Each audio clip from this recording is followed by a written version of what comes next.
Hey, have you ever been scrolling online and then you are stopped dead in your tracks by the most delicious looking recipe? I mean, let's be real. Chances are it's probably happened to you at least once within the last 24 hours. But did you know that those mouth-watering photos weren't necessarily taken by the food blogger?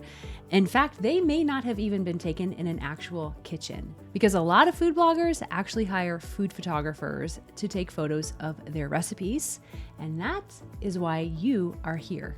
You know, food photography isn't just a hobby anymore. It is a real career that you can do working from home. Whether you're a seasoned photographer or you just find joy in taking pictures of food, there is a real opportunity for you. In fact, over the last 7 years, our grads have collectively made $10 million working exclusively for food bloggers. That is crazy. That's a crazy number, right? This is actually a flexible career that you can do working from home on your own time, whether that's during nap time or while the kids are at school or even at night or on the weekends. You finally can have a career that fits your life and not the other way around. So why do food bloggers hire food photographers? Well, food bloggers rely on high quality images for 3 reasons. 1, to establish authority. 2, to drive traffic. And 3, both of those ultimately lead to increased revenue. Because we all know that photos sell.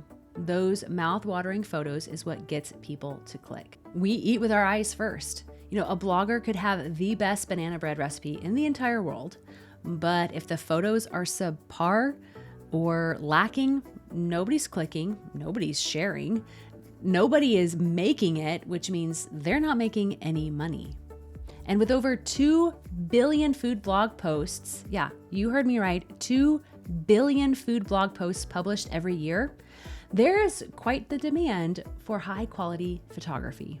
So how do food bloggers even make money? Well, they diversify their income through multiple streams, such as ads, affiliate marketing, maybe they have their own courses or their own meal memberships or sponsored content, but a really big chunk of their income actually comes from ads. And because people will always need to eat, food blogging is one of the most profitable blog niches. So for a food blogger, more traffic equals more revenue. But running a food blog is a lot of work. I mean, between the recipe testing and the writing and the SEO and the social media and the running of the actual business itself, food bloggers don't have a lot of time for photography, and that's where you come in. So how do food bloggers use photos? Well, every single recipe a blogger posts needs multiple images for search engines so they can rank on Google and Pinterest, social media to stop the scroll and increase engagement. And then on the blog post, they use images to help show the reader how to make the recipe and to keep them engaged. And all 3 of those helps increase their ad revenue. The thing to remember is that every platform needs different types of photos, and this is a mistake that a lot of photographers make. They don't fully understand how food bloggers use their images. So what's the earning potential for a food photographer for food bloggers? Well, because food bloggers rely on those professional images and don't always have the time to take it, they're willing to pay other people to do it for them.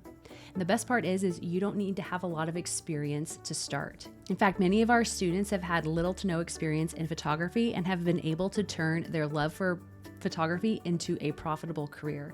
In 2024 alone, 57% of our grads reported making $50,000 or more working just 20 hours per week. So what's next?